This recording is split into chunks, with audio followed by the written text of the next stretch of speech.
నమస్కారం. సుఖీభవకు స్వాగతం. ఈ రోజు సుఖీభవలో కాలేయం గట్టిపడుతోందా? బీపీ నియంత్రణకు ఇది కూడా కీలకమే. ఎండల్లో జుట్టును కాపాడుకోండిలా. చక్కెర మానేస్తే క్యాన్సర్ కణాలు ఖతం. ఇంకా హెల్త్ టిప్. జవజీవాలతో కళకళలాడుతూ ఒక పెద్ద కెమికల్ ఫ్యాక్టరీ లాగా పనిచేయాల్సిన మన కాలేయానికి ఇవాళ హెపటైటిస్ ఇన్ఫెక్షన్లు, కొన్ని రకాల జబ్బులు పెనుశాపాలుగా మారుతున్నాయి. పొగ, మద్యం వంటి అలవాట్లు, గాడి తప్పిన తిండి తీరు మూలంగా కూడా కాలేయం ఆరోగ్యం దెబ్బతినిపోతూ ఉంటుంది.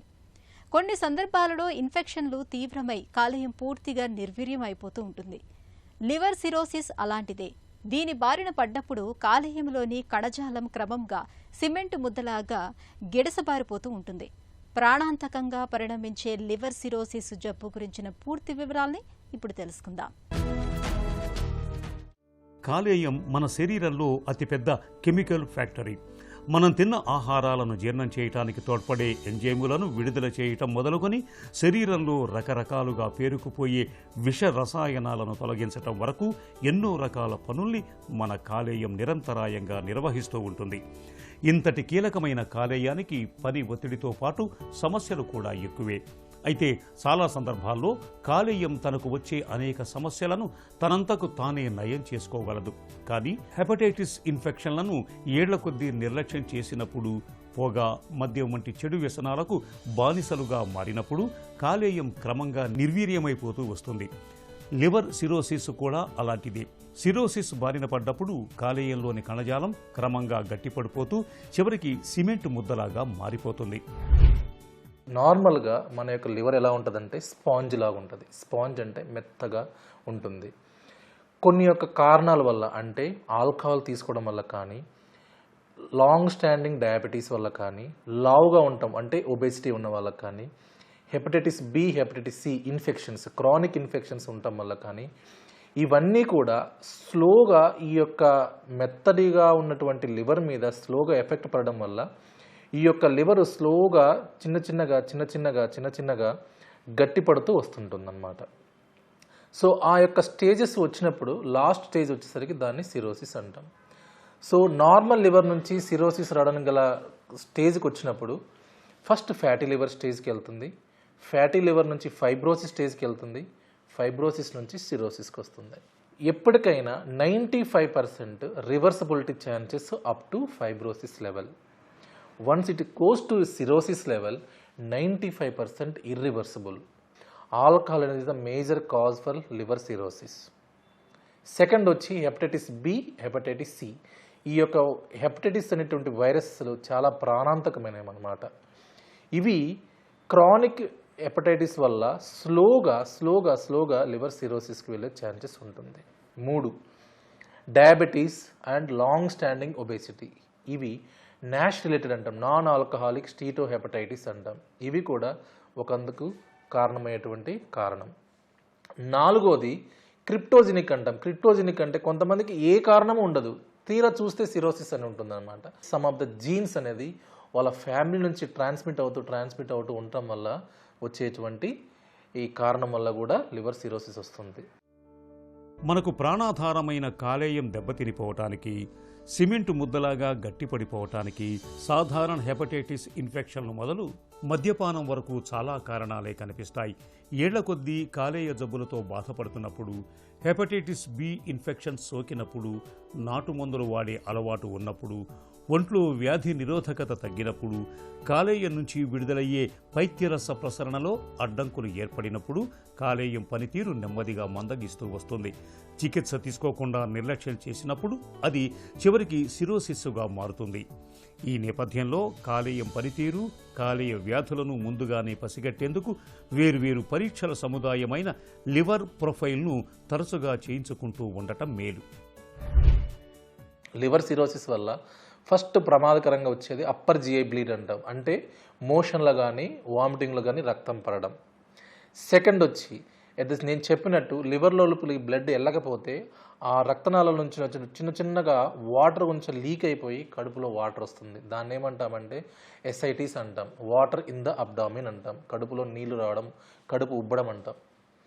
3వది వచ్చి ఎప్పుడైతే ఈ యొక్క లివర్ సిరోసిస్ అవుతుందో, ఎప్పుడైతే ఈ బ్లడ్ మనకు లివర్లో ఫిల్టర్ కాదో అమోనియా అంటాం. ఈ అమోనియా అంతా కూడా బాడీలో అంతా కూడా స్ప్రెడ్ అయిపోయి బ్రెయిన్కి ఎఫెక్ట్ అయిపోయి మతి స్థిమితం లేకుండా మాట్లాడడం, మతి స్థిమితంగా అన్కాన్షియస్ స్టేట్కి కూడా కొంతమంది హాస్పిటల్కి వస్తూ ఉంటారు.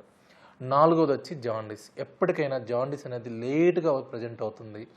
3 కానీ 4 కానీ 5 కానీ అట్లా వస్తూ ఉంటుందన్నమాట. సో ఈ 4 సిమ్టమ్స్ ఉన్నాయి అంటే ఈ లివర్ అనేది చాలా చాలా పాడైపోయింది అని దాని అర్థం. వన్స్ సిరోసిస్ వచ్చినప్పుడు ఫస్ట్ థింగ్ మనం నెక్స్ట్ బ్లడ్ ఇన్వెస్టిగేషన్స్, దాని తర్వాత లివర్ ఫైబ్రో స్కాన్ చేసుకుంటాం, దాని తర్వాత ఎండోస్కోపీ చేసుకుంటాం, దాని తర్వాత CT scan of the liver చేసుకుంటాం. ఇవన్నీ చేసుకొని స్ట్రాటిఫై చేసిన తర్వాత ఈ యొక్క లివర్ ఏ స్టేజ్లో ఉంది, స్టేబుల్ స్టేట్లో ఉన్న పేషెంట్కి రిస్క్ ఆఫ్ బ్లీడింగ్ ఏమైనా ఉందా, రిస్క్ ఆఫ్ ఎసైటిస్ ఏమైనా ఉందా చూసుకొని దానికి తగ్గట్టు మెడిసిన్స్ మనం పెట్టుకొని వితిన్ 2 to 3 months ఫాలోఅప్ చేసుకుంటూ ఉంటాం.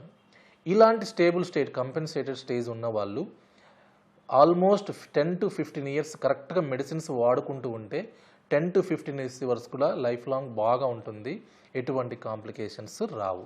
వన్స్ డీకంపెన్సేటెడ్ స్టేజ్ అంటాం, ఫస్ట్ బ్లీడింగ్తో వచ్చారు. ఫస్ట్ బ్లీడింగ్తో వచ్చినప్పుడు మనం ఎండోస్కోపీ చేసుకొని బ్లీడింగ్ని కంట్రోల్ చేసుకోవాలి. చేసుకొని మెడిసిన్స్ పెట్టుకొని చూస్తూ ఉంటామన్నమాట. 2 సార్లు కంట్రోల్ అయింది, 3వసారి బ్లీడింగ్ లేదు అంటే మెడిసిన్స్తో పాటు కంటిన్యూ చేసుకుంటూ ముందుకెళ్తాం.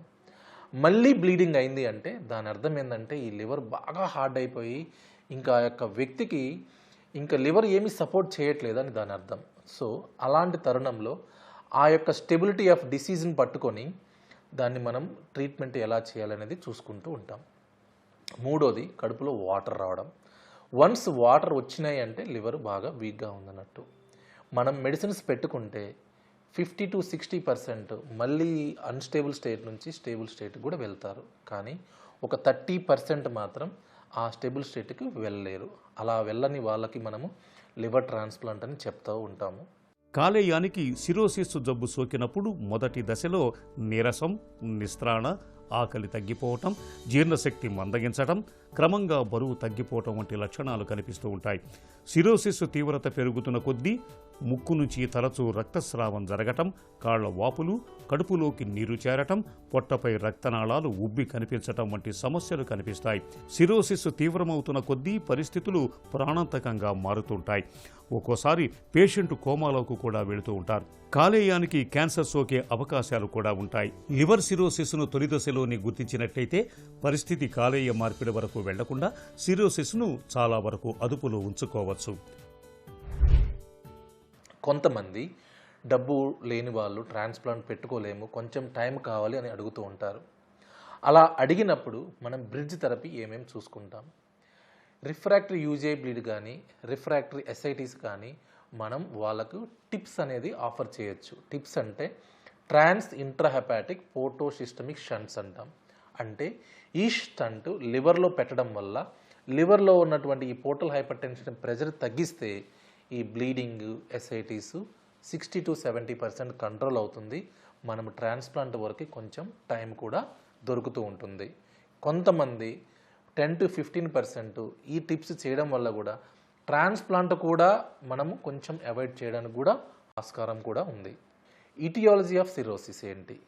ఆల్కహాల్ బంద్ చేద్దాం. ఆల్కహాల్ బంద్ చేస్తే 95% కొంతమంది ఎర్లీ సిరోసిస్లో ఉన్నది కూడా ఈజీగా రివర్స్ అయిపోతారు.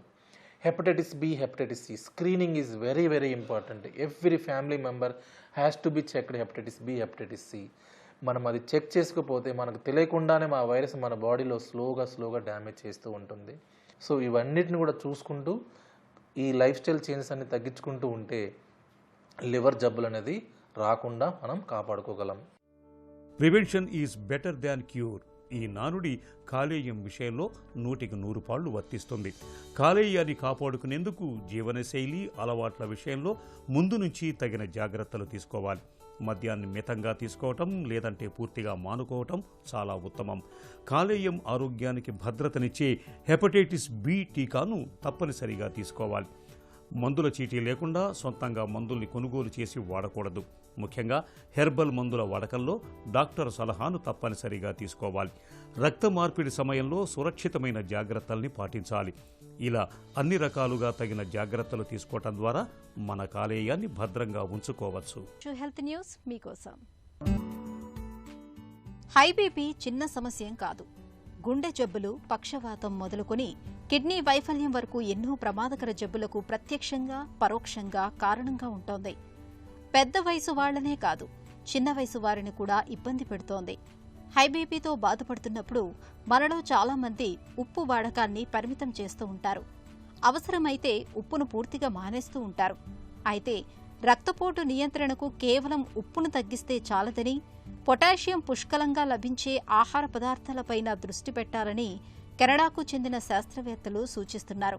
యూనివర్సిటీ ఆఫ్ వాటర్లూకి చెందిన శాస్త్రవేత్తలు రక్తపోటుకు పొటాషియంకు మధ్య సంబంధంపై ఇటీవల ఒక అధ్యయనాన్ని నిర్వహించారు. అధ్యయన ఫలితాల్ని పరిశీలించినప్పుడు పొటాషియం లభించే ఆహారాలను తీసుకున్న వారిలో రక్తపోటు చక్కగా అదుపులో ఉన్నట్లు తేలింది. పొటాషియంతో పాటు కొద్ది మొత్తంలో సోడియం, ఈ నిష్పత్తి బావుంటే రక్తపోటు చక్కగా అదుపులో ఉంటుందని పరిశోధకులు వివరిస్తున్నారు. ఈ పొటాషియం, సోడియంలను సరైన నిష్పత్తిలో సమకూర్చే ఆహారం ఆకుకూరలు, కాయగూరలే. అరటిపండు, బ్రోకలీ, పాలకూర, క్యారెట్, టొమాటో, చేపల వంటివి పొటాషియంను పుష్కలంగా అందిస్తూనే సోడియం స్థాయిలు తగినంత ఉండేటట్లు చూస్తాయి. ఈ రకమైన కాయగూరల్ని ఎక్కువగా తీసుకుంటూ ప్యాకేజ్డ్ ఆహారాలకు దూరంగా ఉండటం ద్వారా అధిక రక్తపోటును సులువుగానే అదుపులో ఉంచుకోవచ్చని పరిశోధకులు సూచిస్తున్నారు. వేసవిలో తీవ్రమైన వేడికి ఒక్క చర్మానికే సమస్యల తాకిడి ఎక్కువని అనుకుంటాం. ఇది ఒక రకంగా నిజమే. అయితే ఎండ వేడికి ఒక్క చర్మానికే కాదు, మన జుట్టుకు కూడా సమస్యల బెడద పెరుగుతూ ఉంటుంది. జుట్టంతా జిడ్డుగా మారిపోతూ ఉంటుంది. చుండ్రు బాధలు పెరుగుతూ ఉంటాయి. జుట్టు కొసలు చిట్లుపోతూ ఉంటాయి. మొత్తంగా జుట్టంతా కాంతిహీనంగా మారిపోయి కళావిహీనం అవుతూ ఉంటుంది. ఈ నేపథ్యంలో వేసవి సీజన్లో జుట్టు సంరక్షణ కోసం ఏం చేయాలో, ఎలాంటి జాగ్రత్తలు తీసుకోవాలో ఇప్పుడు తెలుసుకుందాం. ఎండల తీవ్రత పెరిగే కొద్దీ ఈ సీజన్లో మన జుట్టు బిరుసుబారిపోతూ ఉంటుంది. శిరోజాలు కాంతిని కోల్పోతుంటాయి.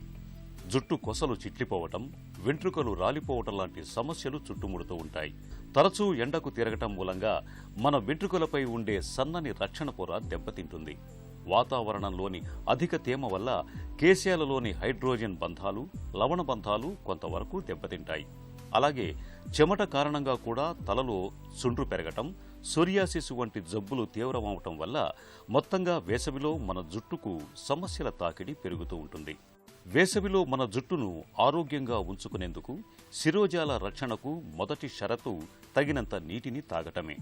శిరోజాలు చిట్లటానికి వేసవి అనువైన సమయం కాబట్టి జుట్టు కొసలను తరచూ కత్తిరించుకుంటూ ఉండాలి. ఎండాకాలంలో డ్రైయర్లను వాడొద్దు. ఈ సీజన్లో వేడి నీటికి బదులుగా గోరువెచ్చటి నీటితో స్నానం చేయండి.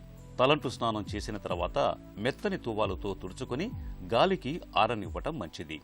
వేసవిలో తలకు ఎక్కువసేపు నూనెను పట్టించుకొని ఉండకూడదు.